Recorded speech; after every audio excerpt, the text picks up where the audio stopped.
Hello, everyone. I didn't stutter there. Well, I just kind of paused there. Dang it. But today we have with us the one, the only, who is it? Hello, everyone. Oh, wow! I wasn't ready for the big unveiling there, but yeah, that is, if you couldn't recognize the voice, that is Marcus back with us again to talk about something pretty good. How are you doing today, Marcus? I'm back, baby. How y'all doing? I am doing really good. How about y'all? I am doing well. I am also doing well, and we're having you on today. We're pretty excited about it. It's a topic that's garnered a lot of buzz very recently, but it's something that's kind of near and dear to us and the podcast. I know it's near and dear to you and what you are doing.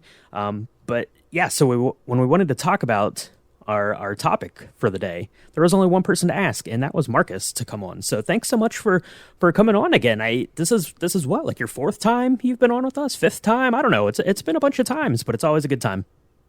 I think it's 5. I think do I have the record? It's either maybe you and Hooney are tied. Maybe a super fan out there will have to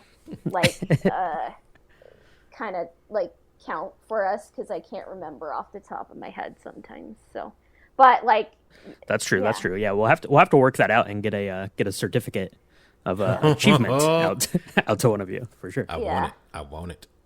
Yeah. But before we John Cocteau the depths of the Tales of the Jedi comics, we're going to have a surprise lightning round, and do you want to hear what it is? All right. Bring on the pain. Let me get comfortable. Okay. So Cassia told both of us earlier today that there was going to be a lightning round, and for the remainder of the day, I've just been sitting nervously with excitement waiting for this lightning round. So yeah, let's get into it. Okay, so what's going to happen is we have some prequel trilogy characters, and first Marcus is going to go. The limit is 1 to 3 sentences of explanation, and then once Marcus says what he thinks, it's to Brian, and then I'm just here to sit as judge and arbiter. But it's just which characters.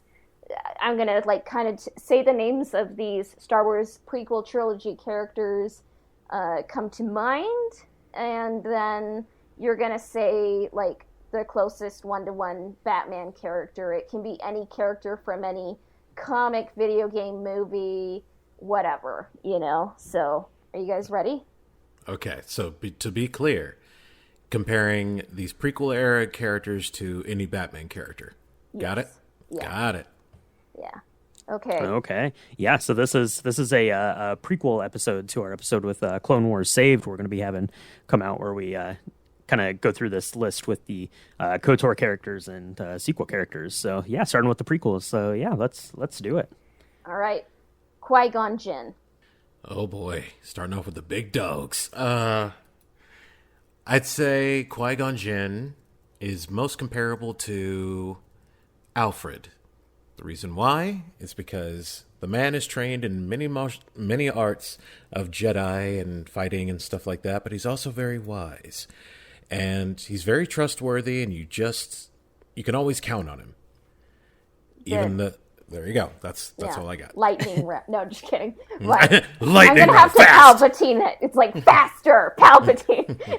That would be a way to get me to run more on a treadmill. Is if you don't run enough, Palpatine will laser you. Didn't I tell you to run faster, Cassia? Yeah. I am the Lord of the Sith, and you do as I tell you to do, or you will die.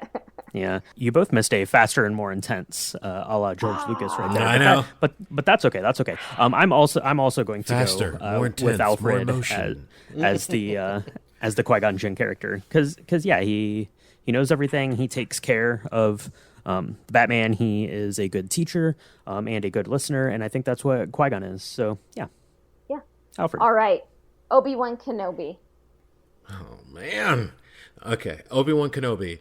He is most likely like Jim Gordon, because, well, He's always he is the detective of all of Star Wars, honestly, and so does Jim Gordon of DC of Batman World, and he always works with he has the best track record of being the most clean and most trustworthy, and he always gets his man. And same thing with Obi-Wan. Whenever he gets down to the nitty gritty, he always ends up being right and faster, more intense. There you go. Okay. And he always gets it done. There you go.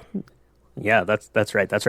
Jim Gordon. Yes, Jim Gordon's a good pick because I didn't even think about the detective angle. I'm going to say that Obi-Wan Kenobi is Batman because he is always out in the pursuit of good, and sometimes it doesn't go great, like when you let your apprentice, fall to the dark side, and you have to, atone and remove yourself from the city, just like Batman has to remove himself from Gotham sometimes for the betterment of the galaxy / comic book world. So I'm going Batman, Obi-Wan Kenobi. Wow. All right. Jar Jar Binks. Jar Jar Binks is Condiment King. He is just absolutely ridiculous. You never can take him seriously, and although he may be somewhat dangerous because he always messes up things, but he is Condiment King completely. Let's see. Jar Jar Binks, he's going to be most like the Joker, as the most nefarious bad guy, little unhinged, willing to, can do anything. Is it Darth Jar Jar secretly? We don't know for sure, but I'm saying the Joker is Jar Jar. Okay. Yoda. Oh, man. Yoda is Raish or Ra's al Ghul, however you want to say it. He's the most wise, he's lived the longest, and he keeps on coming back, and he's the most dangerous with a weapon, sword or otherwise. Okay, so that's a pretty good answer, but the correct answer is that Yoda is Barbara Gordon, aka Oracle, because Yoda knows all things, all the time. Oracle. Okay. Mace Windu. Oh, that's easy. Mace Windu is not Dick Grayson. He is his son, Damien. Although Damien, he's totally Damien because Damien will end a life no matter what. If it's the right thing to do, if it's the wrong thing to do, he'll do the right thing, but not in the ways of following the rules. That's why Batman's always on his case. Even though he's his son, he tells him, "No, do not kill this dude, but it'll end things. Don't do it." But he follows his own rules. Damien, that is Mace Windu. Damien is Mace Windu. That's a pretty good one. I think that I'll second Marcus there on the Damian Wayne. I think that's probably the closest for our Mace Windu. Okay, Padme Amidala. Padme Amidala is oh my God, this is hard. Jesus, I'm gonna say Barbara because once again, always the strong one, ready to fight, do whatever, and also knows everything and will always be there to either take the situation into her own hands or to support. But she is wise, powerful, and will get in the fight at any point. She's totally Barbara Gordon. Barbara Gordon. That's a pretty good one. I'm going to say that Padme is Harvey Dent pre-accident with the acid. She's in the pursuit of justice. She's willing to stand up to people. Harvey Dent pre Two-Face. Before Two-Face. Yeah. Okay, Shumi Skywalker.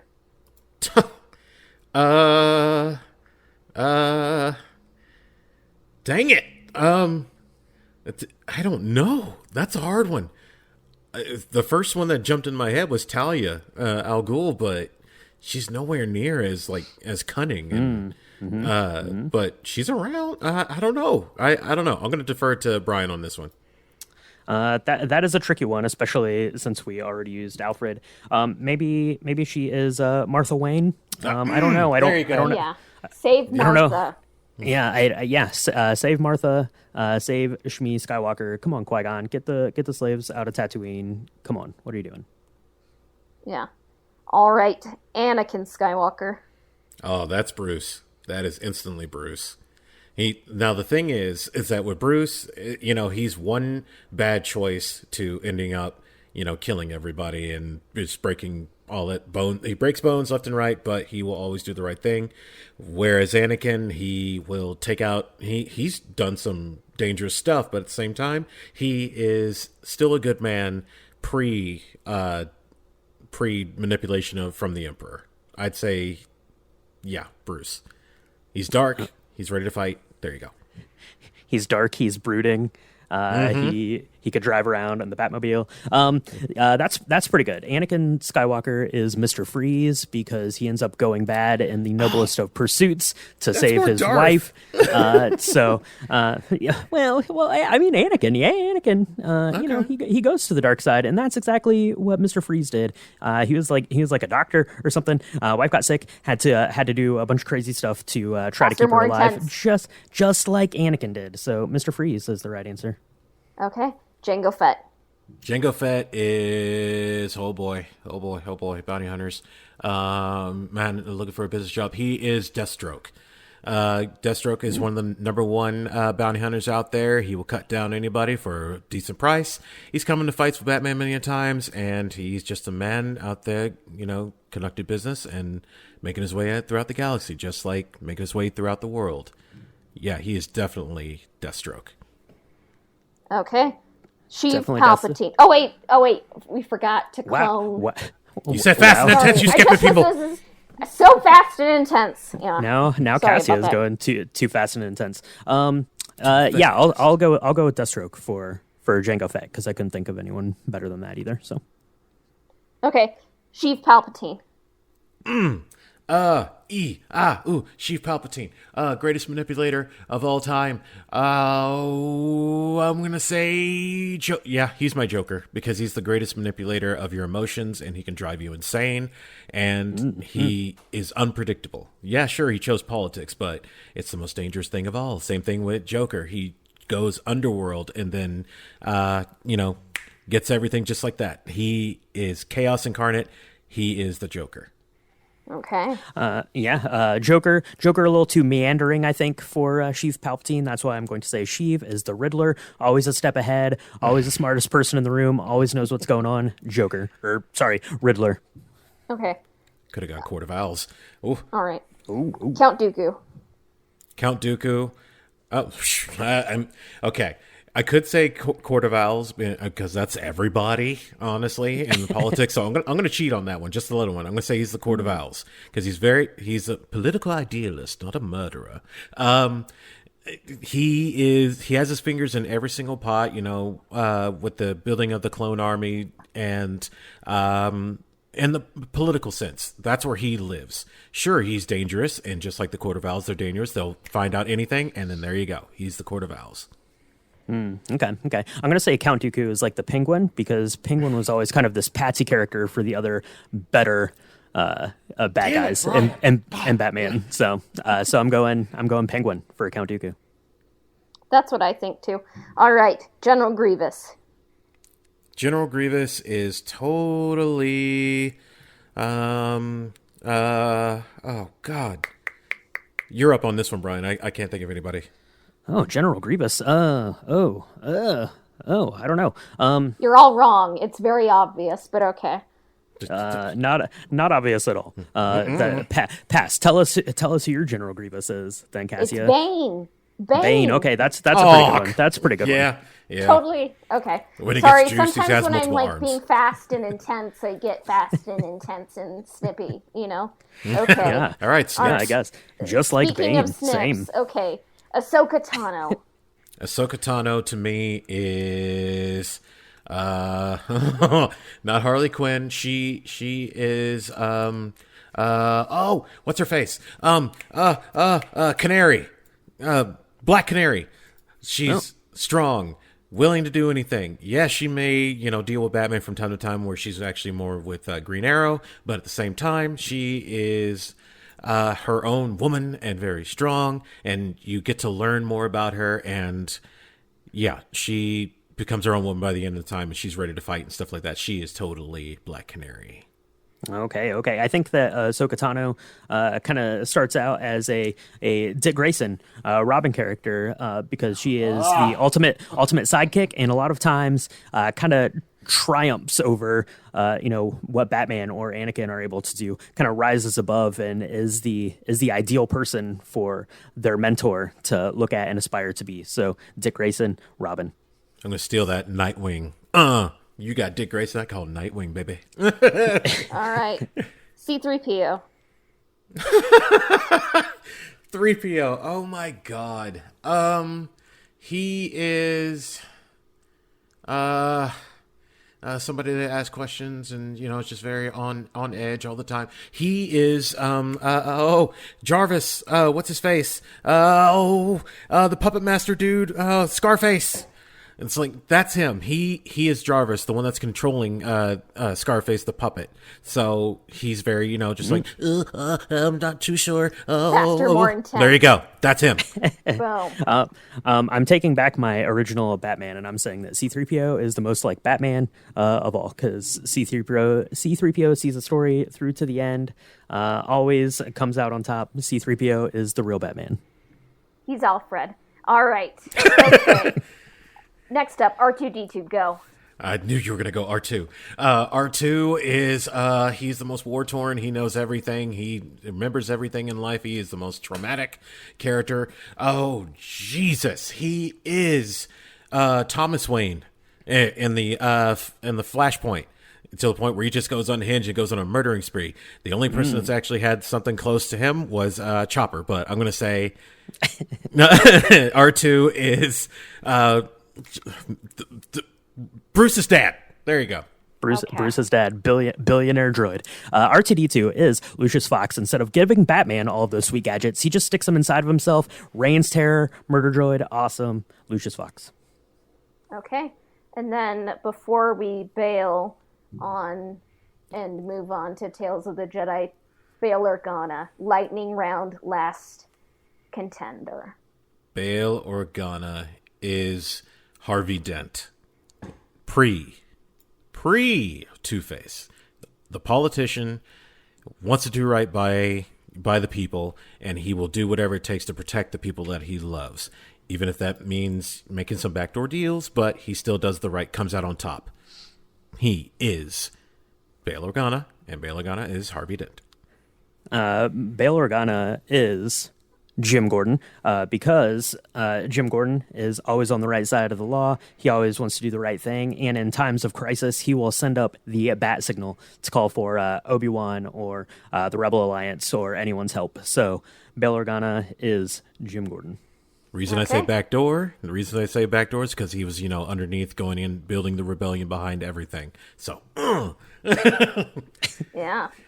All right. That concludes our lightning round. Christ. Okay, that was a very high stress lightning round. I thought all day about how when Cassia started the lightning round that I could probably just mute her on our call and then we could, I know we can carry on, to save ourselves some stress. But that was pretty fun. I like going over the Batman characters, and I was getting the vapors just a little bit there, just a little scared. Oh, in lieu of the Batman. So thanks. That was a lot of fun, Cassia. Yeah.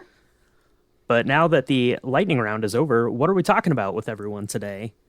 That is Tales of the Jedi. It's a comic book series from 1993 to 1998. It was created by Tom Veitch, and it goes over a time period, a long time ago, in a galaxy far, far away, and even longer ago than Knights of the Old Republic, which is something we've talked about. But that game and those stories pulled a lot of inspiration from this comic book storyline.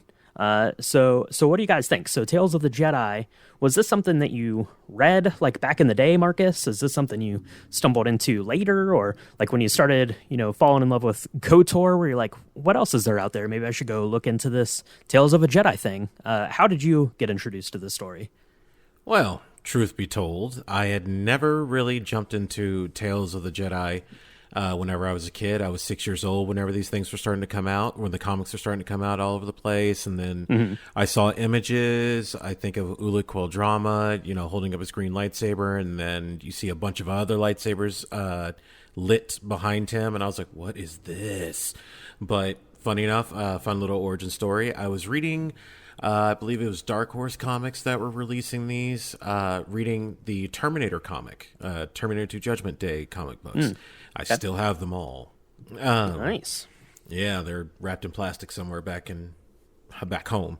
So at the back of it, you saw, that character. There were two panels. One where it's Ulick holding the lightsaber, and the other one where it's just a bunch of lightsabers, different all kind of hilts, being glorious reds and yellow hues, and like a bright red orange, and all that good stuff, and Tales of the Jedi in purple or magenta.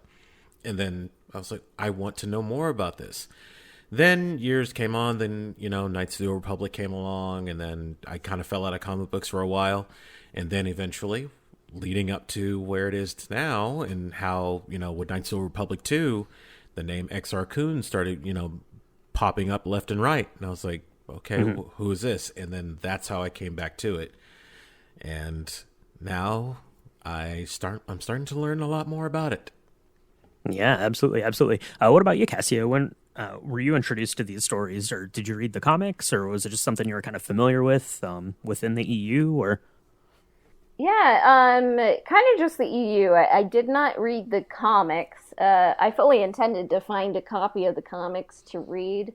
Did not happen. I don't know. When it comes to comics, sometimes I like something more tangible, like that I can kind of like see and like touch with my hands. But so that did not happen. But I kind of grew up with a lot of the Star Wars books. And I think it was like what is it that like they kind of like have the timeline of all the characters, those kind of books, like talking about the canon back in the day, and it covered like all the characters, so I kind of knew who like Exar Kun, Ulick Qel-Drama, Naomi Sunrider were, and then kind of in the Young Jedi Knight series, like Exar Kun's ghost appears, and kind of always hear about Exar Kun and some of the other Sith lords, and like the kind of Korriban, the homeworld of the Sith. But like I think like without the Tales of the Jedi comics, you wouldn't really have Knights of the Old Republic. And like Knights of the Old Republic kind of is its own story, but it's kind of like the Tales of the Jedi kind of built the skeleton of the KOTOR saga. Agreed. Yeah, as you're kind of reading through the comic, there's not necessarily always like a 1-to-1 correlation with KOTOR, but you'll see like the names of locations and of like the people, and you'll be like, oh, I remember seeing that name before, like on a piece of armor from KOTOR, or and some bit of dialogue they reference, like these people, or this place. So you can kind of see some through threads there. So yeah, I think definitely when they were coming up with KOTOR, they were reading these comics to draw inspiration and get a feeling for what this time period could have looked like. But as for me, I was never a huge comic book kid growing up, but I would pick one up every once in a while, or if they were on sale, or like in the clearance bin at the local bookstore. If it was Star Wars related, I would pick it up. So I'd read one or two of these like back as like a youngster, probably not too far off of 1993. And Tales of the Jedi is pretty insane. If you're just going straight from straight from Star Wars, you're like, what's happening? There are all of these big like dinosaur looking animals. They're all using the Force. People are riding around on them. You're like, what is this? It's like Dino Riders. It's like He-Man, like Beast Wars. A character can turn into a tree. Come on.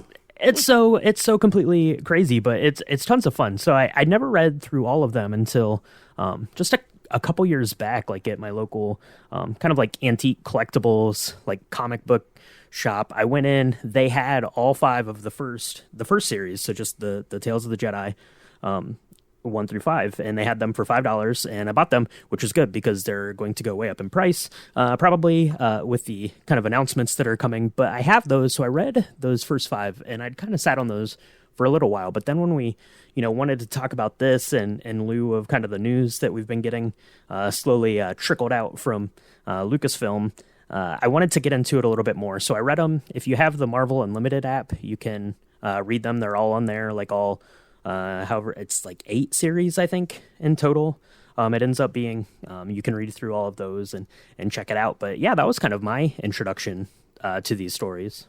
I mean, that was the same way for me as well. It's just not necessarily for like the Marvel Unlimited app, but just I man, as soon as I saw the Tales of the Jedi, it's like I said years later, playing more Star Wars video games like what's it called, Shadows of the Empire, and then the comic book came out as well. That was it the precursor, or was it like going parallel with the game? If anybody remembers, I can't remember.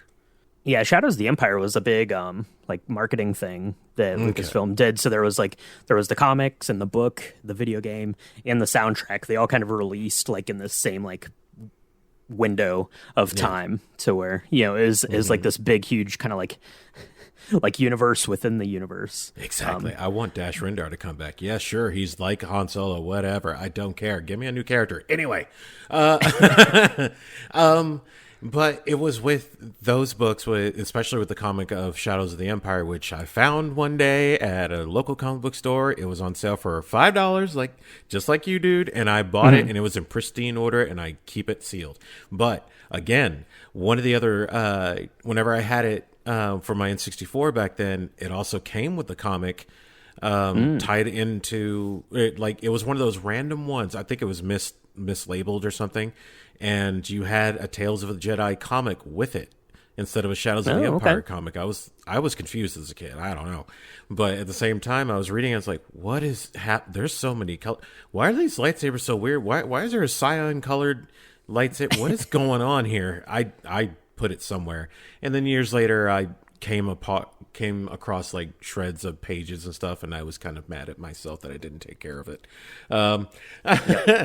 But eventually around KOTOR time, I started delving a little deeper and deeper and finding out how connected Knights of the Old Republic is to Tales of the Jedi. So I wouldn't, like you said, it's not really a one-to-one, but it's, like she said, it's the skeleton of what KOTOR is today. So we need to explore more of that. That's a saga in its own. Yeah, absolutely. And I like that it kind of sets up this time period, and it gets you a feeling for what the Jedi and the Sith were like way back, like even in a time before KOTOR, and just kind of the way that they talk about the Force and the way that they use the Force is really pretty interesting. But to kind of just give like a general kind of like story arc for Tales of the Jedi for anyone out there who's not familiar, I'm probably not going to do this complete justice, but we get introduced to a couple of new characters. We get Ulic Qel-Droma and his brother Kay Qel-Droma. They're Jedi Knights. They're sent off to fight a war or to do some protection. And then we meet Nomi Sunrider, who is like an up-and-coming Jedi. Her husband gets slain by some bad dealings trying to get what are basically akin to like the Kyber crystals. I forget what the name of the crystals were exactly that they were carrying, that they used for their lightsabers. But then these kind of two groups of people end up getting together and fighting these battles alongside, as you start to see the Sith coming back into power, because the ghosts of, was it Freedon Nad, right, is coming back. It's doing some haunting around these. It starts like this like Sith like uprising. It's almost like a cult kind of a thing almost on this planet, and this big battle comes to head. And that's where the story starts getting really strange. Where it's just, and so that's the thing about the EU, that where things just do not cross, and some things overlap and then contradict, and it's looking like, I have it pulled up here. It's just like, oh, this happened here, this happened there, this happened there. Wait, this happened. Let me go back this way. Like, what? And that's where I got confused as a kid. So at some point, one of these days, I'm going to have to pick up the series and just be like, all right, we're going to start from the beginning and go. Yeah, that's right. Yeah, absolutely. So we meet them. Ulic Qel-Droma is kind of this pivotal player, right? He's like a very up and coming, kind of swashbuckling kind of Anakin Skywalker figure. We're telling their story, and then after you get through the first comic run, we're introduced to a new character, and this is one that Marcus is going to be a little bit more familiar about. We'll talk about the reasons why that is here in a minute. But Exar Kun, who is also an up and coming Jedi, he decides he wants to go and start studying the Sith. Learning about their magic and the way that they did things. Everyone's like, that's a bad idea, Exar Kun. Don't go do that. But he does go and do that. And he ends up, getting these Sith amulets, and he rises to power as this big Sith Lord. And he takes Ulic Qel-Droma as his apprentice, I guess, kind of, or his cohort, and they're off to take over the galaxy, basically. Mm-hmm. And that's where I come in. That's right. Yes. So take a quick pause here. We mentioned Exar Kun coming in and how that applies to Marcus. So if anyone doesn't know where Marcus is from and how we first got hooked up with Marcus and why we had him onto the podcast in the first place, it's because of a little audio drama that Marcus does called Holocronicles of a Jedi, which profiles our favorite, well, my favorite character from KOTOR, Jolee Bindo, and his story. And in the last season, we're introduced to one Exar Kun and how he plays into your story. Yes, of course you're introduced to Exar Kun, one of the greatest Jedi of all time. So, yeah, there you go. With that lovely little thing. So the thing is, with Holocronicles of a Jedi, I knew exactly that Jolee's path, as he talks about in the video games, like where, he dealt with before, Malik and Revan, dealing with them. Before dealing with them, there was a time with Exar Kun being it was called the Great Sith War for a reason, because he just steamrolled everybody throughout the Republic, and it caused a massive war, devastating across all these different planets within the core worlds and almost to the outer rim and some unknown regions. But the thing about it is that where Jolee comes in is that he comes in right at the tail end of the first war. I think it was Mandalorian Wars. I kind of had a little back and forth when I was researching for the first season of Holocronicles, because, you're introducing Jolee and where his origins. So with that in mind, I knew eventually at some point Jolee was going to have to meet up with Exar Kun. So I made it sort of the show running parallel to Tales of the Jedi and where Exar Kun's rise is, and same thing with Jolee, to where their stories are parallel and you kind of get two sides of the same coin, to where one is sort of, kind of dogmatic, but not necessarily with the Jedi, but also with Exar, he's just like looking for power, although he claims he was a Jedi, but then eventually went on to the Sith through his backstory, which is extensive and very dark and awesome at the same time. I highly recommend it, all you people. And he between the two of them, you see where either one could actually just go the same route, but one's more charismatic on the dark side and the other is charismatic on the light, and yet he still struggles with bouncing back and forth, where the other one's made a full-on commitment.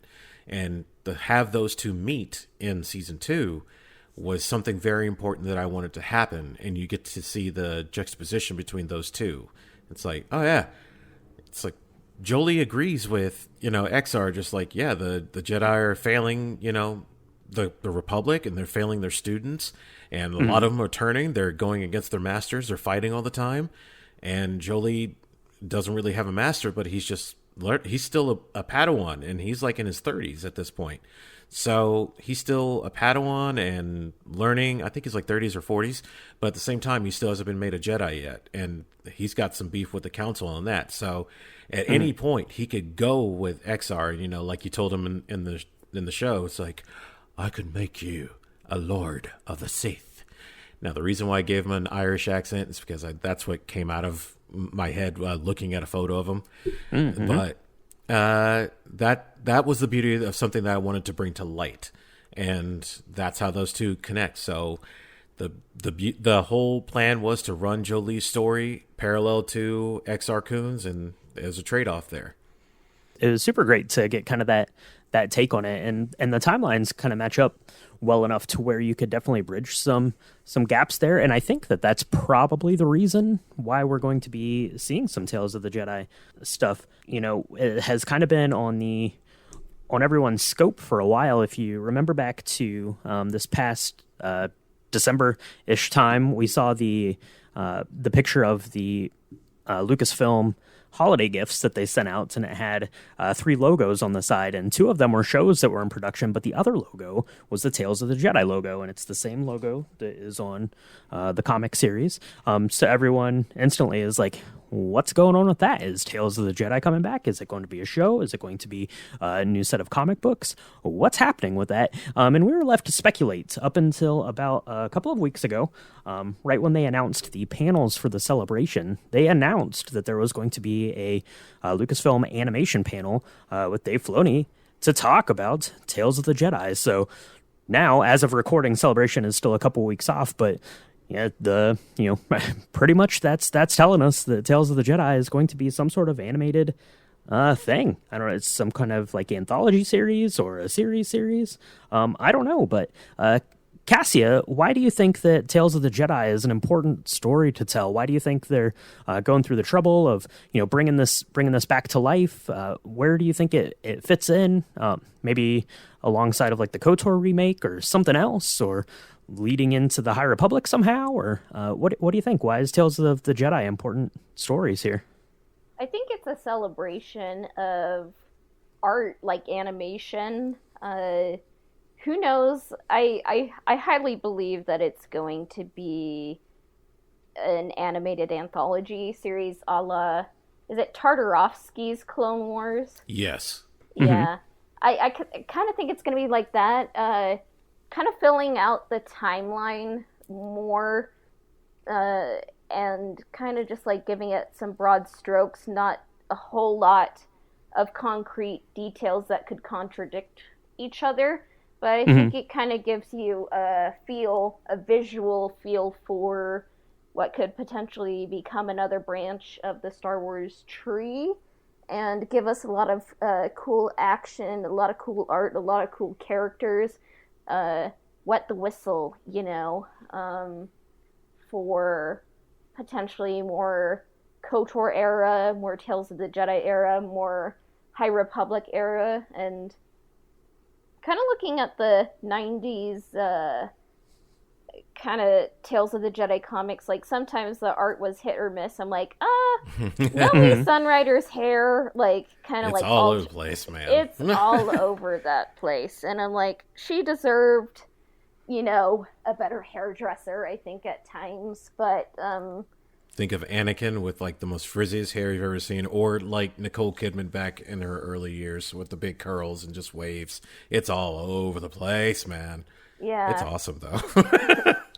Yeah, so I don't know what kind of art style it would be, like if it's 3D, like computer animated, or if it's like 2D animation. I would probably prefer like a 2D animation. I don't know if it's going to be like Fantasia or Fantasia 2000, where it's like each skit, each song, was kind of animated in a different style, or if it's kind of like the same animated style, and you kind of have the same art style through however many episodes there are. Maybe they'll be like 2 to 3 minute episodes, and they'll be released like, who knows if it'll be like the Star Wars Visions schedule, or if it's like, and now you have to wait another week for 2 minutes, and because that's what like I did back in the day with Clone Wars. I'm like, this is awesome, like, and it's over. And it's over, yeah. Like, I was there with you. Yeah, I was always bad at like planning and like kind of realizing what time zones were. So I'm like, okay, like just like figure out like Friday, kind of pencil it out, see it. Sometimes I miss it, but it would be on Disney Plus, so I don't know. I'm curious to see what the cast will be, like who the characters are, if they're new. How many details they reveal, like if it's like a creative team. I'm excited, so I'm sure we'll learn more shortly. Yeah, that's right. One of the things we're hoping to do. So this will come out after Celebration. So hopefully I'll be able to tack an addendum on if I'm able to see that, or if Marcus is going to Celebration. So say hi to him I there will if you be saw there, him. baby. I'm going to Celebration, my first Celebration. Yeah! But maybe if he gets to attend the panel, maybe we'll have him back on for a little recap of what we learned. But you brought up something kind of interesting, is Cassia, is what is the art style going to look like? So one of the things that really stands out to me, this definitely looks like an early '90s comic book, if you're familiar with that kind of style at all. It's like these really like low res like images of like the ships and the scenery. And the lightsabers, but it's really cool because it gives it like this like ancient feeling. And like the lightsabers are really neat. They almost look like they're like carved out of stone. There's so many jewelry attachments, man. It's insane. It's like weirdly intricate, but also like very, very low res at the same time. But Marcus, what do you think? Why is Tales of the Jedi important? What kind of look do you think that this thing might have? Or, if you were drawing it, if you were sitting down at the tablet to draw out Tales of the Jedi, what would you like to see it look like, I guess? Well, if I was going to go for an art style, I would keep it at that same kind of art style, or the Tartakovsky, or I always butcher his name. I'm sorry. But basically that Clone Wars style, or I would go with the actual style of the comic book and just update it a little bit, because looking at the images and stuff like that, I would keep that art style the same, update it a little bit, give it a little bit more color, keep the off kind of like washed out colors to it. And it's kind of got a little sand. Man, I just got a flashback to holding the pages. It was kind of like sandpaper-ish, just kind of like brushed off. So keep that same color scheme. And perfect example, like I was saying with jewelry and all these intricate costumes and stuff. XR Kun has probably the most intricate and like stylish costume there is, where it's just robe upon giant gold necklace, gold chain with, bracelets, and it's and his lightsaber as well. Not the redesigned one that he has, a double bladed one, but the one he had beforehand. They all have like tassels and stuff like that. I would keep those elements fresh within it, because it gives it its own identity and separates it from whatever's done with, Filoniverse and the Clone Wars and Rebels and stuff. Just like how Clone Wars and Rebels don't look the same. They may still be 3D, but that art style, originally, whenever Rebels came out, everybody's like, oh, they lose the detail, the wooden carving detail of what Clone Wars was. It looks more cartoony. It looks like it's more for kids. Star Wars is for kids, people. Sorry to tell you. But at the same time, it gave it its own identity as you watched it. So the art styles immediately. Whereas one's more wooden and like more stark colors, and the other one's more bright and vibrant. You can have that same thing with Tales of the Jedi. Keep that vibrancy. Keep that sort of also washed out a little bit, but also some hints of bright colors here and there, especially in certain panels. And I think it's important because since Star Wars right now, if you want to go Republic style, it's in the High Republic era right now with the books and comics and stuff like that. If Tales of the Jedi, if this is a tease to a possible future plan of continuing on to, a more grander scale of actually getting this era finished, this could be the building blocks of just like how High Republic is the building blocks leading up to the prequels. Tales of Jedi could be the building blocks to the Old Republic. Then we get to Knights of the Old Republic, and then beyond. That's why Knights of the Old Republic is so tied to it, because Tales is so important that if you get this right, if you get it done right, you can have, the Mandalorian Wars and stuff like that being talked about. You can have and Revan and Malik. They're in between all this. They're in that. That's how they start their rise. They're like picking at the bones of what XR Kun did by the end, and then they ascend from his failings and learn from his mistakes, and then go for it. So that's your bridge. That's why this is so important. I mean, Jolie Bindo is kind of like He is the glue. The most direct link between like Tales of the Jedi and the KOTOR games. And I think when it comes to art style, like, what if flashback to episode 106 with Schrader? What if it's like Into the Spider-Verse, kind of like inspired by comics, you know, but like Star Wars Tales of the Jedi? And then parts of me kind of are like, what if this is Star Wars Visions, but kind of like inspired by like, I don't know, like The Secret of Kells, or like Irish manuscripts, or like, you know, like tapestries, all that. Like, that's just me, like... Throw it in. Yeah, I mean, I would love that. Like, I feel like if anyone pitched that, like, in a meeting, they'd be like, we're not doing that, you know? But I would love something like that. Make it an episode. There you go. Yeah, you're right. It's Visions. like, throw this stuff in. Visions, that's another thing that opened the door of different interpretations and different looks. Again, the building blocks are there. And like you said, Jolie is one of the major gluing points of bringing it all together. It's Jolie, Revan, and Malik, but Jolie is the number one connecting tissue to bring you across the Exar Kun era all the way to Knights of the Republic, because he lived it. He was there. So, and plus, you know, dealing with his wife, that was a part of all this. So...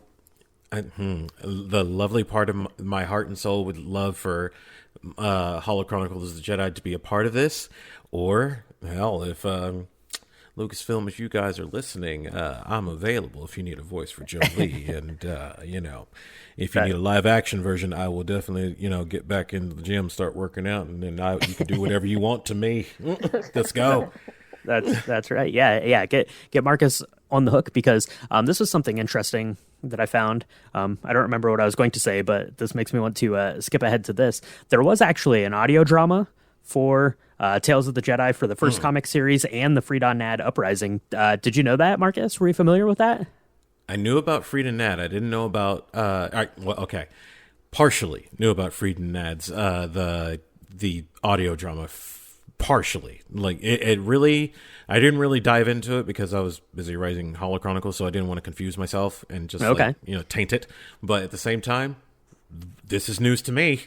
Yeah, so I've never listened to them. This was something that I've just found out, but it seems very much like it's just like an audio drama, like retelling. Like, you have the like Dr. Aphra audio drama that just came out, and you know, that kind of thing. So where they're just having a cast do the story of the comic book. So that's pretty interesting. I was curious if that had come across your way there, Marcus. But as far as why I think it's important. I think it's just kind of building this bridge.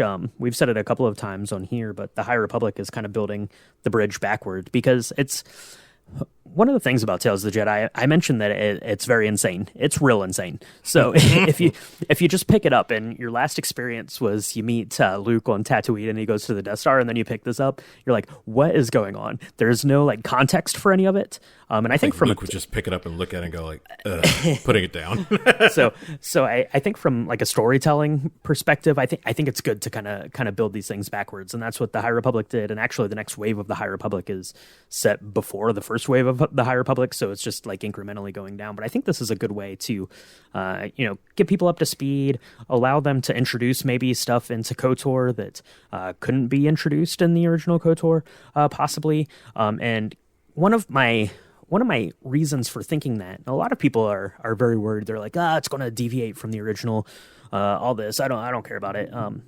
Which is fine. I mean, if you want to set it in that same period and tell your own story, I'm totally cool with that. But one of the things that I'm thinking that it's going to kind of, at least be, in the same realm as the comic books, was because last fall, Dark Horse and Star Wars got back together. They're going to be doing comic runs, and I have to think that part of the reason was so they could, get back into this Tales of the Jedi mindset and anything that Dark Horse might have been holding on to all of these years, and just have all of those assets available to them in any stories that they want to tell. So that's kind of what I'm thinking about it, because I know that Lucasfilm has been thinking about Tales of the Jedi for a long time. So there's actually and some concept art for Clone Wars. So you can find this in the Art of Star Wars, the Clone Wars book, which came with like one of the DVD sets. But there was a picture of like this Jedi stained glass in the Jedi Temple, and Nomi Sunrider was on it. So, people at Lucasfilm have been thinking about these stories, and it's still influencing them. We mentioned that it influenced KOTOR. I think that, people that are working at Lucasfilm now probably are like us, right? They grew up, they picked up this comic, they're like, what is this? This is a crazy story, but it's a lot of fun, and these characters are great. Let's hang on to those. See, yeah. Cassia, there it is. Ooh, I'm looking at it. Ooh, that's cool. Yeah, see? Throw in the Jedi stained glass concept art that he was talking about. Oh yeah, and it has my KOTOR beloveds in it. That sounds weird, but like I don't care. has Malak, Revan, Bastila, therefore it's canon. And like, I mean, just imagine like a stained glass Star Wars Vision Tales of the Jedi thing. I think it would be amazing. So. I think there's one over here. Maybe it's just my eyes tricking me. I don't know. I don't care. I like it. It looks like Jolie is like on his knees looking up at Nayama or something like that. I like it. Yeah. So whatever Tales of the Jedi is, I'm gonna love it. And I do like what you said about Dark Horse and Lucasfilm kind of coming back together, getting the gang back together, whatever it is. We're excited. Reunion tour, baby. We're going to be covering it, and I mean, that's what I can say is we will cover it, and maybe we'll change it. The Tales, we'll change the title to Tales of the Jedi KOTOR Extravaganza, who knows, or just be the Old Republic podcast, but yeah, it'll be fun. That's right. Yeah, it'll be a good time, and so we'll have to wait and see. Like I said, we're going to have to either attach onto the end of this or do another little thing or on YouTube or something after the panel comes out and give kind of our thoughts and reactions to what they have to say. But I'm very excited about it. I'm very excited to have gone back and read all of the comics. After all of these years and finally getting through all of them and seeing the art and all of the characters, that has been fantastic. But before we head out, I want to give Marcus a chance. I know you are diligently working on Season 3 of Holocronicles of a Jedi. You took some time out of your busy schedule. You were editing and getting sound bites together, no doubt, but you came on to talk to us, so thank you for that.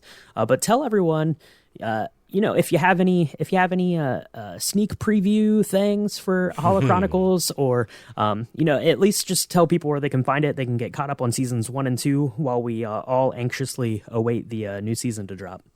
Well, so of course you can find Holocronicles of the Jedi on iTunes, Spotify, basically all major streaming platforms, on Anchor. I know you guys are sponsored by Anchor from time to time, and that's what I use to distribute the show, so it goes out to everywhere. So, and you can also find it on my website, themosleyreview.com, and it has my Fit. Basically, I call it Fit because it's my Facebook, Instagram, Twitter, Tumblr, all it's there.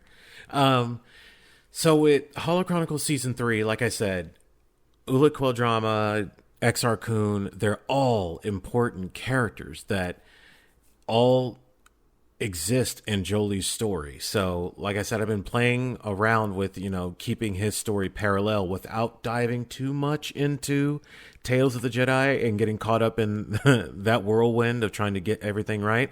So I didn't have Marvel Unlimited when I wrote all of it. So, like right now, I am editing and doing rewrites here and there. Whatever new information I find, I try to incorporate it into the show without, breaking the formula that I have right now.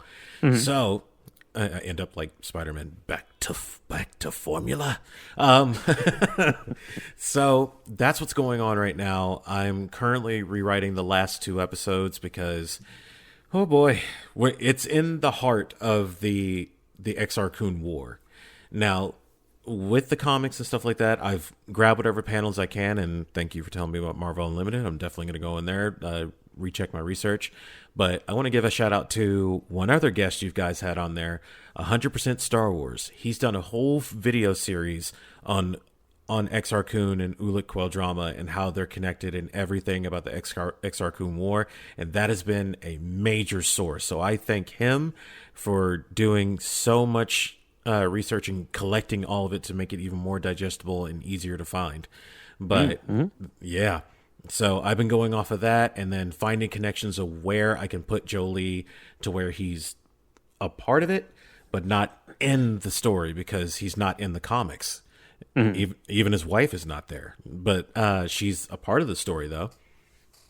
She's like one of the background characters that doesn't really get a name, but that's basically what I've been doing. So as a sneak peek, if I had an audio clip or anything like that, I'd probably insert it here, but I don't.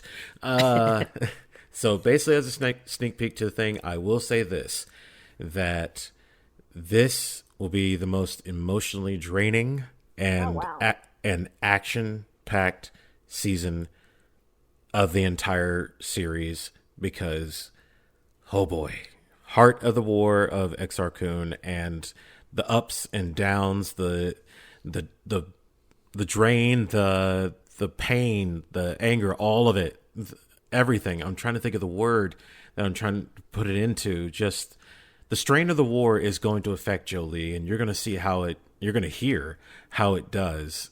And it's a lot. So that's why it's taking a lot longer than usual to do this. It usually takes me about a month or about 2 months to write. It took me about a month to write season 1, and I was just improvising the whole damn thing as I'm trying to put it all together. But the second season, I actually had a plan, so that took about 2 months to do. I'm currently about 3 months into writing this, and it's a lot, guys. So, and there's going to be a few surprises. Maybe even some extra voices that are not me in the show. Okay. So that's all I'm going to say about it. But definitely check out seasons 1 and 2 to prepare you for season 3. Tentative release time, I want to say July, maybe even August. But Celebration is going to put a little pause on it because I need to get my Star Wars out. It's Star Wars Celebration, baby. I need to go. It's Mecca. It'll be my first celebration, and I'm definitely going to cosplay. I will be there, so come say hi. And I'm always around. Just come on over. Talk to me about Star Wars. We're in a Star Wars convention. Come on, talk to me about Jolie. I might learn some stuff from you guys that I never knew. So that's what's going on with me right now. All right. Awesome. Yeah, keep an eye on Marcus's, like you said, Instagram, Facebook, Twitter, all that stuff. And we'll be sure to let you know when that season comes out because I know Cassie and I are definitely looking forward to checking it out. And we're definitely looking forward to getting more Tales of the Jedi content. So listeners out there, let us know if you have a favorite character or arc from Tales of the Jedi or what you think about the show coming out or if you're going to be checking out the panel because we're excited about it and we want to hear all of your guys' excitement about it too. So what do you think, Cassia? Does that wrap up Tales of the Jedi for us? At least a good primer, I think. Yeah, I'm excited for it, and Tales of the Jedi sounds amazing no matter what happens. And Holocronicles of a Jedi Season 3 sounds great. And I guess we can conclude there and say, may the Force be with you. Prequel trilogy. Qui-Gon Jinn, Thomas Wayne, Obi-Wan Kenobi, Jim Gordon, Jar Jar Binks, Jimmy Olsen, Yoda, Santa Claus, Mace Windu, Bullock, Padme Amidala, Batgirl, Shmi Skywalker, Martha Wayne, Anakin Skywalker, Batman, Jango Fett, Deathstroke, Sheev Palpatine, Ra's al Ghul, Count Dooku, Penguin, General Grievous, Bane, Ahsoka Tano, Stephanie Brown, C-3PO, Alfred, R2-D2, Oracle, Bail Organa, Harvey Dent.